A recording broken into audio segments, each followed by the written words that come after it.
Alright guys, welcome back to the channel where today we're taking a look at WWE 2K23's Hidden Arenas, as What's the Status has uploaded a new Hidden Arena pack to Community Creations, with this pack containing almost 50 hidden arenas. These arenas include fully working arenas such as Raw's War, the Moveset Arena, and several War Games arenas featuring 2 rings. However, it also includes a bunch of arenas that's used within My Rise, with these areas including alternate backstage environments, locker rooms, and even an airport. The first of the My Rise arenas is the airport, where you'll initially appear on the outside next to the aeroplanes, though because you can freely pass through the environment, if you move towards the screen, then you'll be able to enter the building into the boarding area. Walking through this section reveals several crowd members that have been used to populate the area with civilians, who generally will ignore what's going on until a fight breaks out, at which point they'll then start to react. Moving on to the next area, this one is the catering area that's used during cutscenes in My Rise, with this area seeing a full catering setup with a buffet. This version of catering is one of a few that we'll come across, as some of the other hidden arenas feature similar setups that have been changed to match the time period that they're based on or the part of the world that they're set in. Also showcasing an alternate part of the backstage, we have the loading area that appears during My Rise, with this version of the area being the Japan version that's used during the Pro Wrestling Japan story. Exploring the area, this section starts out with a hallway that features some recognisable parts from the old backstage area, before it then leads to the loading area where the equipment is delivered. Further up the corridor, we have another version of the catering area, with this version seeing pizzas and takeaway food rather than a buffet. Opposite the catering area, one of the cool things that I noticed was the old backstage location board was now in Japanese, which I thought made for a nice little detail. Staying with the backstage area from the Japanese story, we also have this alternate corridor that looks to be used as some sort of changing area, as we have a rack of clothes hung up on the hangers and then a bunch of equipment bags and towels strung over the chairs. Taking a look at an alternate version of the area, we also have what is labelled as Backstage AE, which I assume is Attitude Era, though the only real difference to the Japan version is the colour of the floor and the walls. We also have what's listed as an Indie Backstage, though this one appears to be exactly the same as the Attitude one. Another variation on this area is Backstage Mexico, which again is the same area with the colours changed, though this version of the area actually sees lucha banners where the PWJ banners were, with welcome banners also strung up across the hallway. This next arena is probably the best in the entire pack, as Status has included the backstage area that's used for backstage brawls. Unlike the regular backstage brawl though, this arena can be selected in matches with more than 2 players, which allows you to set up matches with up to 8 players on screen. Surprisingly, using this area with 8 players actually works really well, as the AI will move around the area and climb up and down the ladders, with the AI also following the player when moving to different areas. The only issue the arena has is the camera, as it'll occasionally cut away to focus on big moves, though you can turn off camera cuts in the options menu to solve that. This next environment sees us in what appears to be a British club, with this area containing the likes of pool tables, arcade machines, and even a performance stage that's set up on some pallets. One of the best hidden arenas is the Backstage Gym, as unlike a lot of the smaller arenas that we've seen, this one is a much bigger area that's laid out with all different kinds of gym equipment like treadmills and weightlifting benches. Taking a look at the other side of the gym, we also have another area set up that has more weights and then additional exercise gear.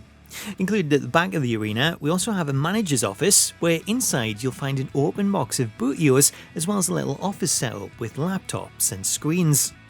Going back to the backstage area that we seen earlier, Backstage Hallway 1 is an alternate version of the loading area that we seen in the Japan arena, though this version is the regular version without the Japanese text or banners.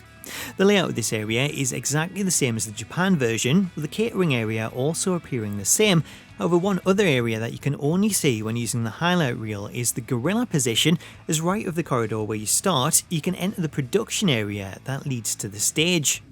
Taking a look at Backstage Hallway 2, this one is a little canteen area that contains a small kitchen area, some vending machines and a couple of tables. The next area that we have is the faction bus that sees us on a luxury tour bus, though this one is so small that it's not really playable, as you can't see where the players are, though jumping into the highlight reel, this gives us a much better look at the area where you can see what's decked out inside this luxury tour bus. Just above the driver's area, you'll also notice that there's a flat screen TV where in the channel guide, zooming in shows the WWE Classic channel playing SummerSlam 2014.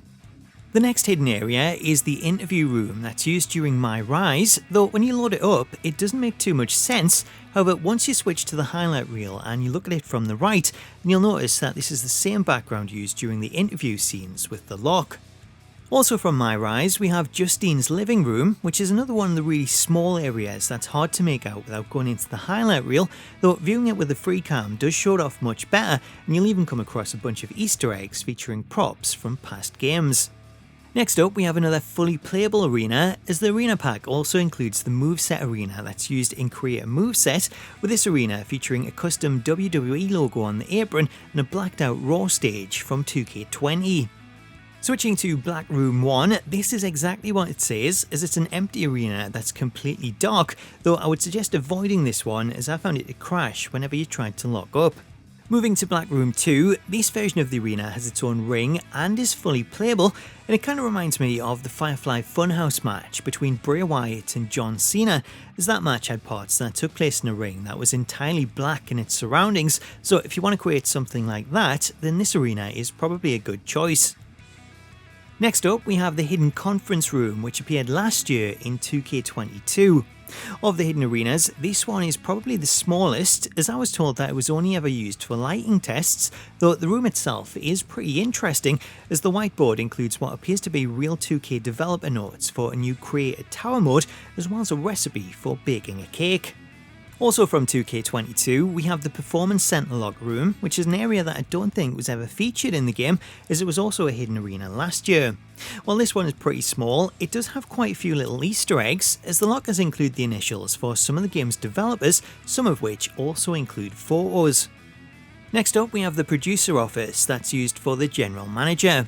This area is another one that was featured last year and had different versions for Raw, SmackDown and NXT, though this year only the one area looks to be included, with this one being the one that's used during the Legacy story where Molly Holly is the general manager. Because of that, should you browse the area behind the desk, then you'll notice a lot of memorabilia for Molly, with the left side including the sash that she wore in WCW when she appeared as Miss Madness, while the right side has her outfit as Mighty Molly.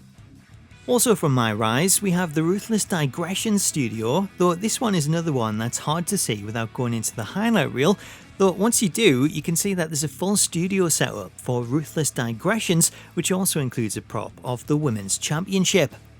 Also included from My Rise, we have the Trainer's Room, which includes a full medical room setup, with this area featuring an assessment area for the trainers, workout equipment, and then various medical posters that you would generally see at the doctors. Taking a look at the last of the My Rise arenas, we also have a special SmackDown VIP room, which offers up a more luxurious blue locker room with fancy lighting. Along with all the hidden arenas from My Rise, the arena pack also includes 7 test arenas labelled Beta Arena 1 to 7. These arenas are all test environments that were used by the developers to test out different features such as lighting and shadows, as well as climbing tests that see various obstacles representing the heights of elements in game, such as different level platforms in the backstage area, the ring and the Hell in a Cell. Also included, we have 12 empty arenas that are fully playable and include a working ring with weapons, with these arenas including all the different stadium presets from Create an Arena. For fans looking for Attitude Era arenas, the pack also contains a hidden Raw's War arena that is fully playable, though the arena only features the Raw's War ring, as the entire stage and ramp section of the arena is completely missing. Finally, the pack also contains all 3 double ring arenas that are used during War Games. While these arenas are playable and include both rings, there are some limitations as each ring works individually, therefore trying to move between rings is somewhat glitchy and sees you exit one ring only to then glitch into the other. Despite that, you can still enter and exit both of the rings, as well as throw players from one ring to the other and then jump from one ring into the next. It's also possible to explore the upper parts of the arenas that contain the holding cages, though these elements aren't fully rendered and therefore will allow you to move through them. So that's a preview of all the arenas that's contained in the Hidden Arena pack from What's the Status. To download these arenas, head into Community Creations from the online menu and then select Downloads. Next, choose all, and then when the creations begin to load, press the search button to bring up the search options. On this screen, change the filter from Superstars to Shows, then scroll down to #1 and select it. Next, select My Hashtags and enter the hashtag Status Arena Pack. Next, press enter and perform the search, and then browse through the results and select the arenas that you want to download. So that's a full preview of all the arenas contained in the Arena Pack. There were a few extra uploaded, though only the ones shown in this video will work, as the others will either default back to the SmackDown Arena or stop you downloading them due to restrictions. So I hope this video helps you out and it gives you an idea of which arenas you want to download, as there's nearly 50 arenas in total, so there's plenty to choose from. Anyway guys, that does it for this preview, but I hope you found it useful. Thank you so much for watching, have yourself an awesome day, and I'll catch you later.